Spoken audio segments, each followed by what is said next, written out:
Welcome to the course on microprocessor architectures and assembly programming, week 5, session 1. In this session, students will learn pin diagram of 80286 and two operating modes of 80286. One is real address mode and second is protected virtual address mode. Let's start with the pin diagram. The left side diagram, it shows flat view of pin diagram, and right side diagram indicates the logical view of 80286 pin diagram. So if you look at the flat view of top view of 80286 pin diagram, the pin starts at 1 and the last pin number is 68. And in certain pins, there is label given out and in. And certain pin, it is having a both I/O. It indicates in/out. So here, the meaning of out is the pin is going outside of, or signal is going outside of microprocessors. So this pin will not take data from external or any peripheral device. It sends signals to peripheral device or RAM. So that is meaning of out. The meaning of in means it will take signals or it will take any data from peripheral device or specific chip to microprocessor. And meaning of I/O, it can either send data to any peripheral device or memory, or it can take data from any peripheral device to memory to microprocessor. That's meaning of I and O. So if you can see over here, there are total 24 address lines are there, starting with A0 to A1, A2, and then it's A23. So these address lines are responsible to carry address from microprocessor to towards memory or peripheral device.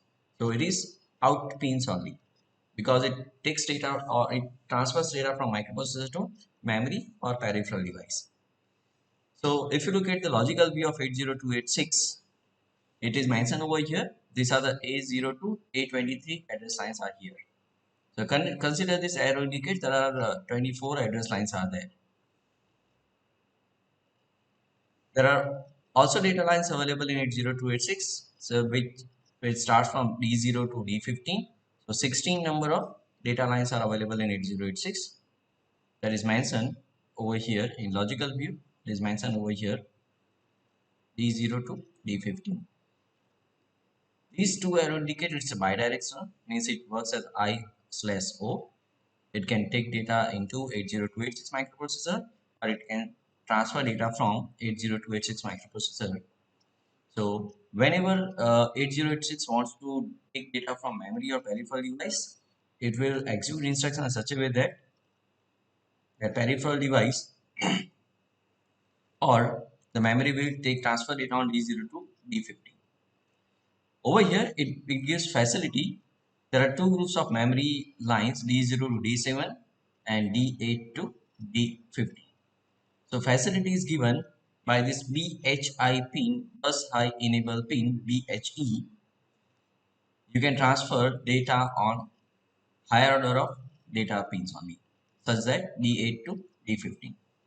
So that is facilitated by BHE pin, bus high enable. COD, INTA, M/IO, S0 and S1 works together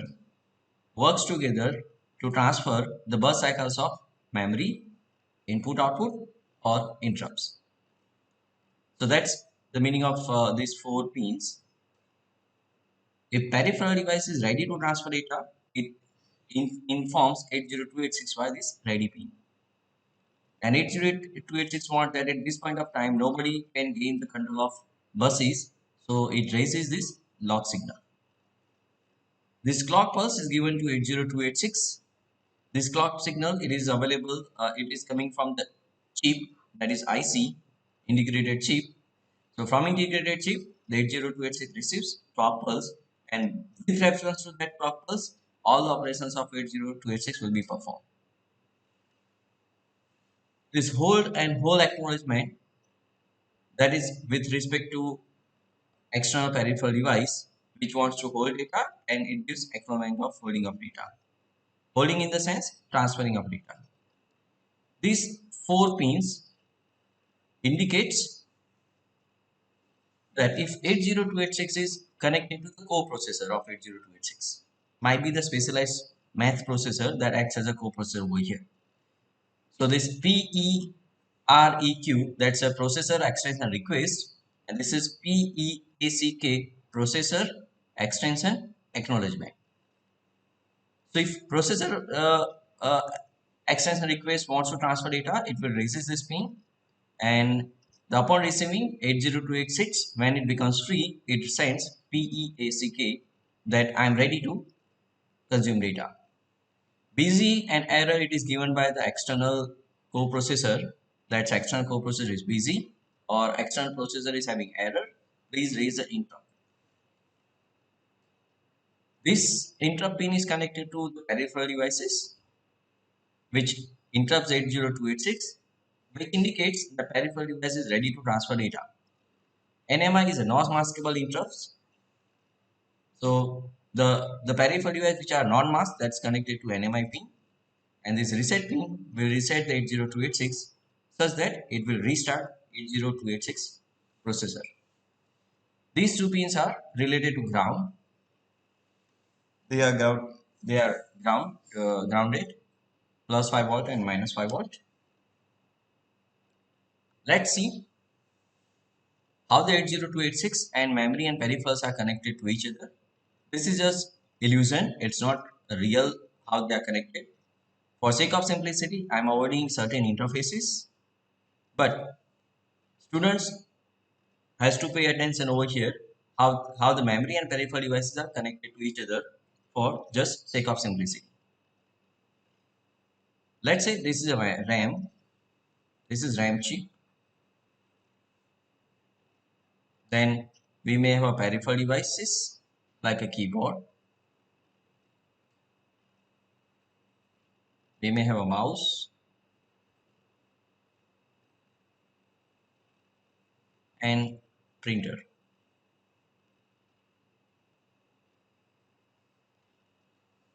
So keyboard acts as an input device.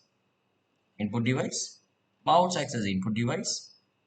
Printer acts as output device. And the memory is a special kind of input and output device. Input and output device. So let's see first how the address and data lines are connected to each other.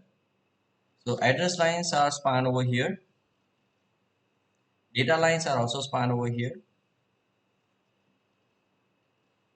So consider these two arrow indicates there may be a 16 address lines, 16 data lines, and there are 24 address lines over here. So how these data lines and address lines are connected to these all the peripheral devices? That first, these all the 24 address lines are connected to memory. Same way it is connected to keyboard as well.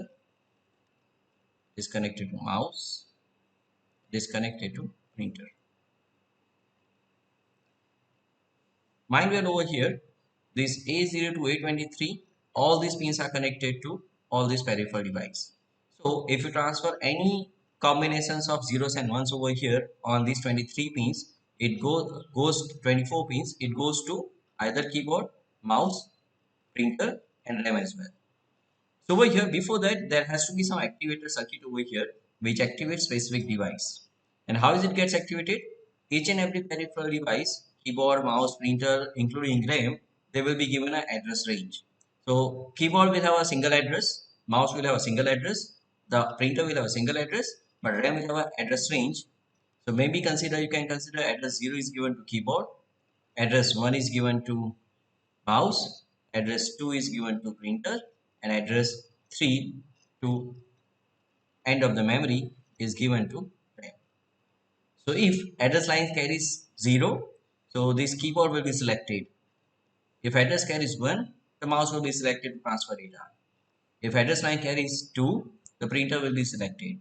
If any other address range from 3 to end of the memory, then RAM will be selected. So this is how all these address lines are connected to all the peripheral devices, but based on the address, they will get differentiated that the microprocessor wants to initiate data transfer with either RAM or keyboard or mouse or with printer. But over here, one more pin associated with this all the peripheral device and memories M/IO.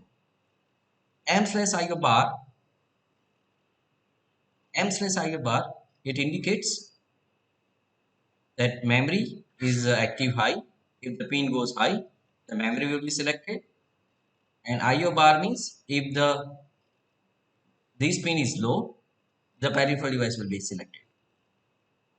So this M/IO bar, this pin is connected to RAM. So if it is goes high, then memory will be selected along with the address lines. This pin has to go high. Then and then the data will be selected from specific address and it will be transferred on data lines. So these two pin address and this M/IO plays an important role to select or to activate content of RAM.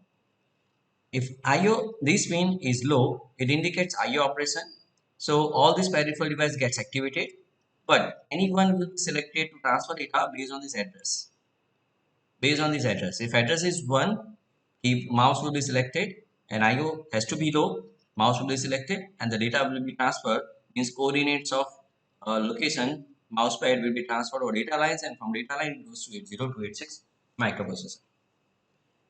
So this is normal way of connecting 80286 with RAM and peripheral devices. This is a microprocessor slot and other slots for available on motherboards. This is microprocessor slot.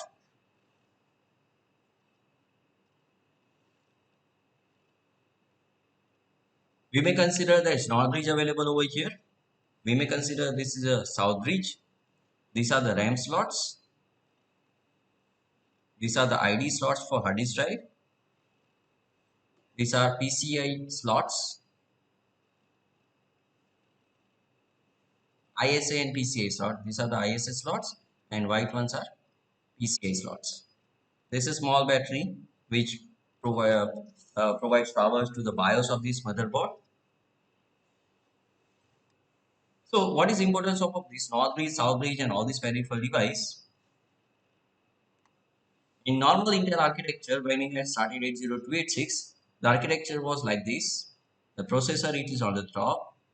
All the data lines, address lines are connected to North bridge. Further, all the address line, data lines and control lines are connected to South bridge. The RAM is connected to North bridge. This is RAM. VGA ports that further connects monitor. That is also connected to North bridge. And the South bridge connects various peripheral devices just like hard disk drive, keyboard, mouse, and LPT for printer. Sorry, over here it's not monitor. It can be other peripheral device, may be connected to RS-232 pad.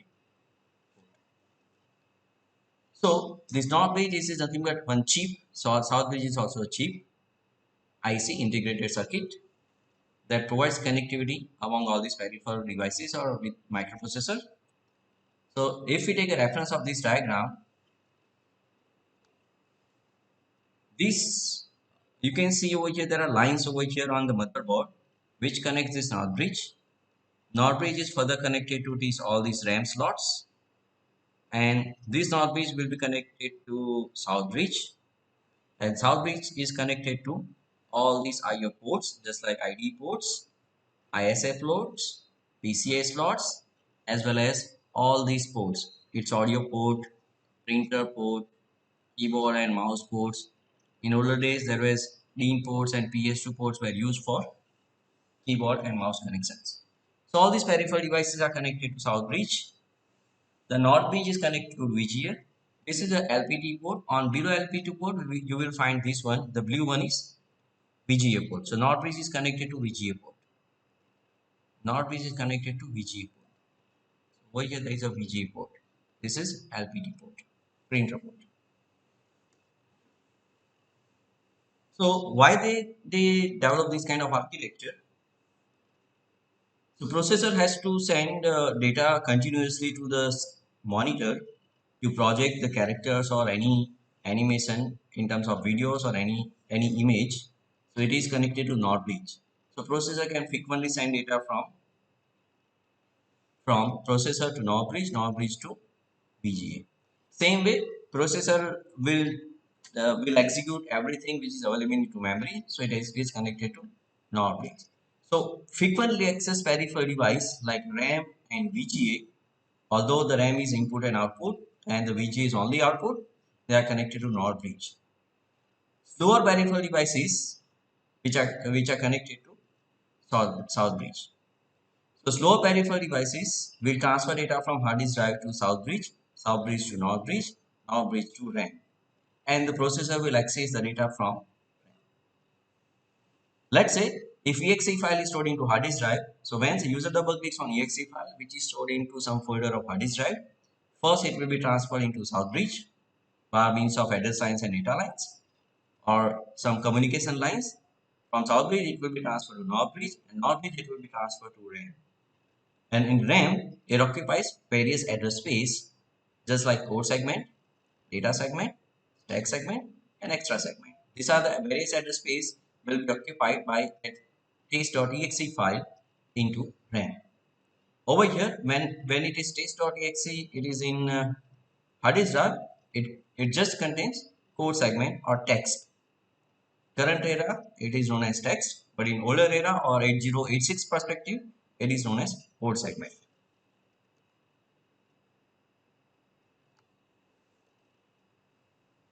Let's see one by one signal description. The clock pulse, as already we have discussed, it provides clock signals to 802286 microprocessor. 8284 clock generator is responsible to provide clock. Internally, this clock is divided by 2. It means if the clock pin gives 2 megahertz clock signals to the microprocessor divides by 2, and 1 megahertz frequency will be utilized by microprocessor for all the operations. D0 to D15, those are data lines. These are 16 bidirectional data lines. A0 to A23, these are the address line. It's a unidirectional that is going out from microprocessor. Pins are not going out, but signals are going out from 80 to 86 microprocessor. So over here, the important fundamental, let's discuss that if 80286 has 24 address lines, what can be the maximum size of memory? Maximum size of memory supported by 80286.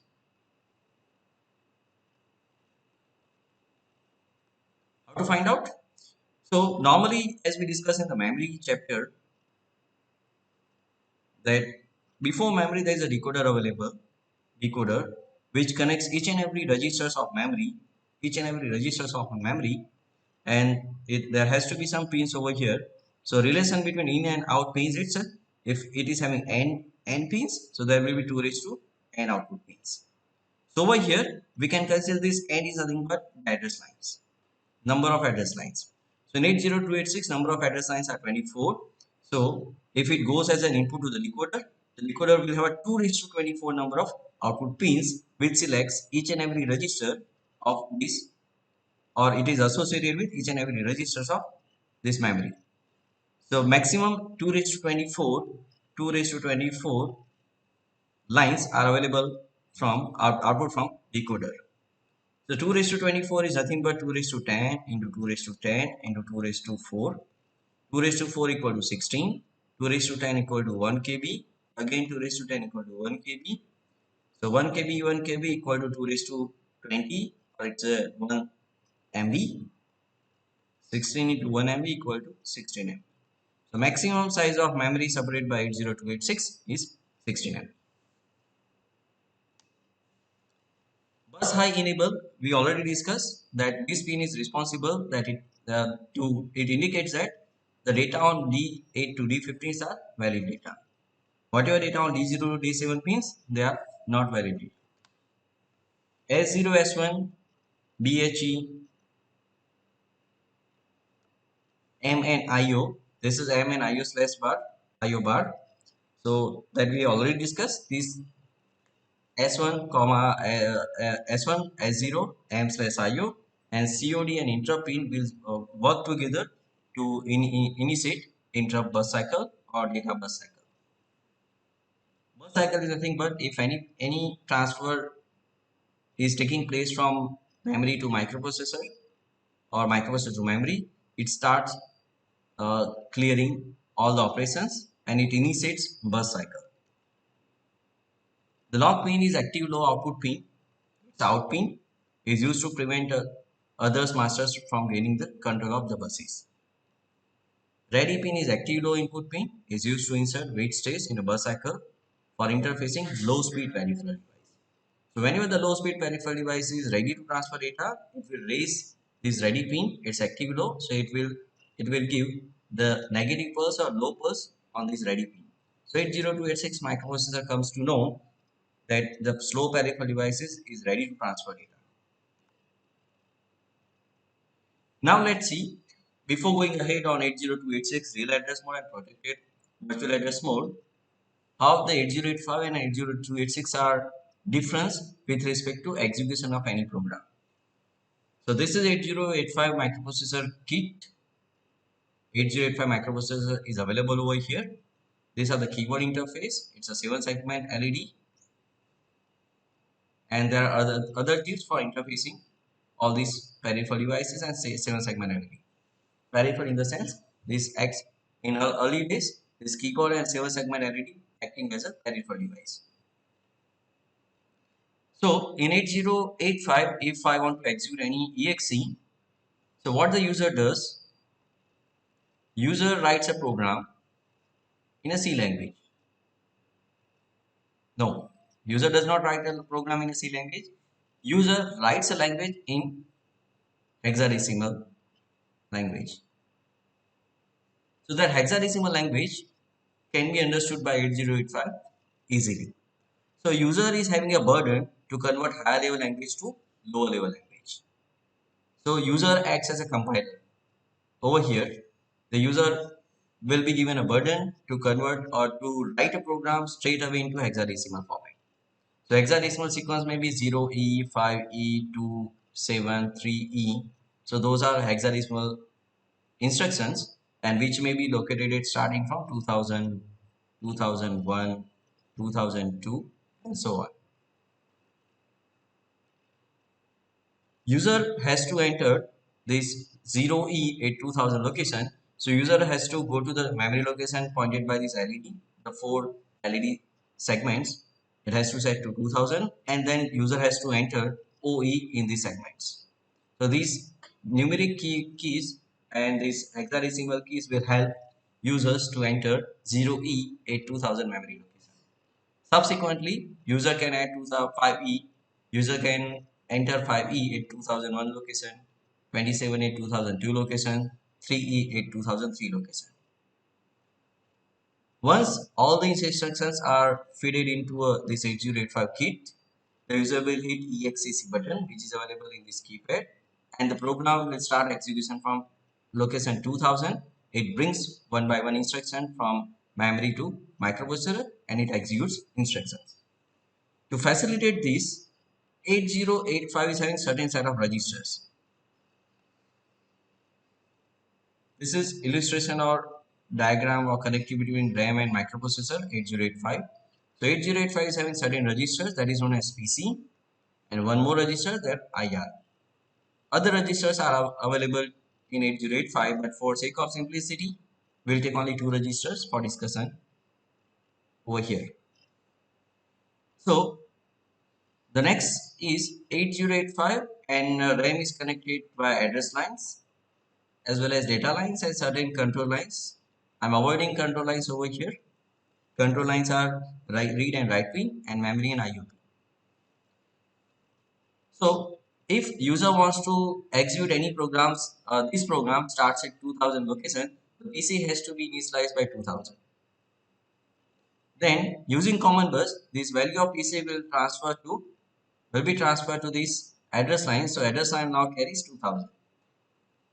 The memory will identify 2000 memory location. Let's say this is 2000. This is a portion of program.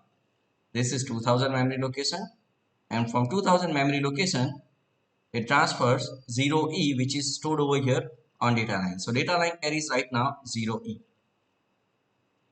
and then this 0E will be placed into IR register, instruction register, and from IR it will get decoded and the ALU will perform the operation which is indicated by 0E.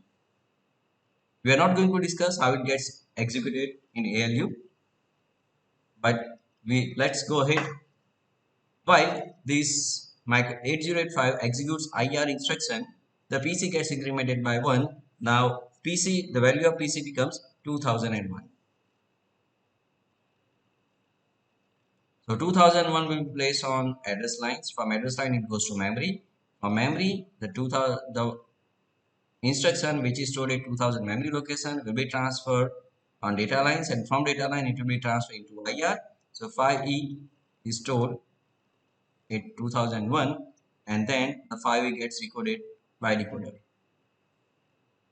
While 5E gets decoded, or the data which is instruction which is in IR get decoded, the 2001 becomes 2002. So that same cycles will be repeated, means 2002 will be placed on address lines, the instruction will be transferred from data lines, and from data lines it goes to IR. So if we observe this execution of 8085, the PC gets incremented by 1 with execution of every instruction.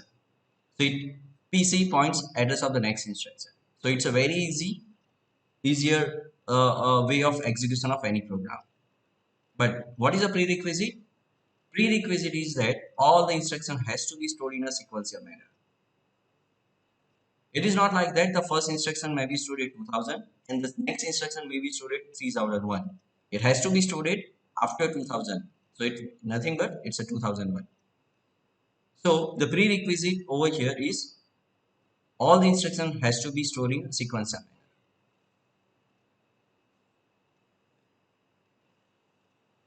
If we discuss with 80286, in 80286 it is having a 4 segments, or it's a 4 unit: memory unit, address unit, bus interface unit, execution unit, and the decoding unit. So this 80286, it is not having the simplest architecture. Some additional, to support additional features, 80286 has some additional registers. What are the features that 802 supports as compared to 8085?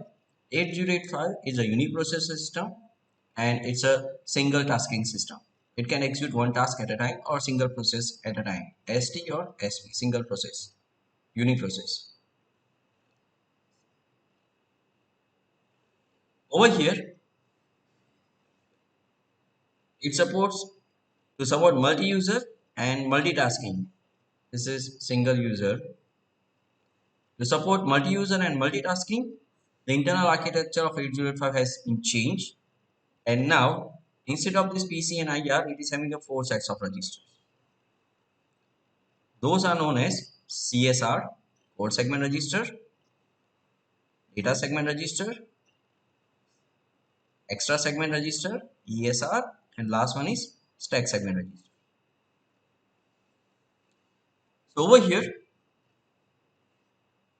same scenario we are taking, that this is a RAM, and now the user wants to execute a program. But over here, one facility is given. User may write the program in higher level language, and the compiler is available to convert that high level language to lower level language. That's nothing but object file. So object file will be stored into hard disk drive. Over here, we can consider hard disk drive over here. And when the user double clicks on the object file will be transferred into RAM. It occupies various memory space, and so it will not have only one address space. It will occupy various memory space. Those are the code segment, data segment, stack segment, and extra segment. This is with respect to 8086 family of processors. Current era, it is different than this one, but moreover, the functionality remains same. Code segment contains the codes or instructions. Data segment contains variable which user has declared or initialized over here. Stack segment contains stack, and extra segment contains the data, if the stack segment goes beyond its limit and data segment goes beyond its limit, it may utilize data from or space from extra segment. So now, if we compare with 8085 and 8086, 8085 it is having a code area and data area separately. It is not mentioned over here data area, but it may contain data area over here starting from 5001 memory location. It has to be managed by user over here, but it is managed by compiler. The compiler will, when it creates a space, it also allocates all those variables in a sequence. In 8085, user has a facility to store or to declare variable at any address. As the user is writing everything in hexadecimal, the address user has to specify address into hexadecimal, and it is having a flexibility that these variables may not be in a sequence. Over here, all those variables which are declared by user or which are initialized by user in high level language will be occupying space one by one memory locations. 80286 and RAM is also connected with address lines and data lines.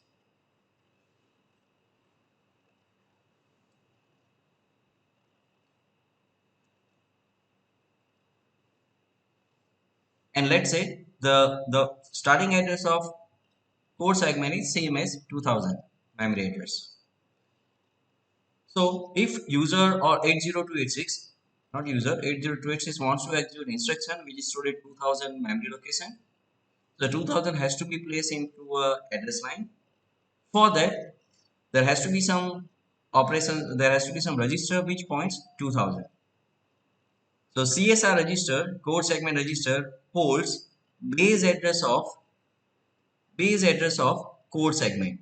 So base address of core segment is 2000, the next address is 2001, 2002 and so on. So CSR holds base address. Base address of CS is 2000. The address of the first instruction in core segment, it is known as base address.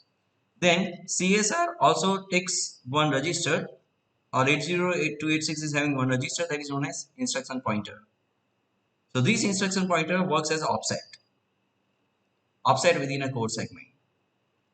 Then similar, the source index, the destination index di, stack index si acts as an offset for respective registers DSR, ESR and SSR. So in this 80286 onwards, it is having a two sets of registers. One set is holds base addresses, another set holds offset addresses. So CSR stores contains 2000 right now. Then if we want to transfer, because we want to transfer the instruction which is stored at 2000 memory location into some IR register of 80286, then these two will be added together. Data of CSR registers, data from offset registers will be added together, and that added result goes to address lines. So this offset will be initialized with 0. Now if 80286 wants to transfer data from second memory location, that's nothing but 2001. Offset gets incremented by 1 over here, so IP value will be 1. 2000 available over here left side, right side 1 will be transferred, 2001 will be added, 2001 will be transferred over here and it will be placed on address lines. So 2001 will be given to the RAM, and from 2001 memory location it goes to data lines or data or instruction, maybe the 5E. We are taking reference of this program only. 5E will be transferred on data lines, and from data lines it will be placed into appropriate register, and from that it will start executing that instruction. So this is the difference with respect to difference between 8085 and 80286 with respect to execution of any exe file.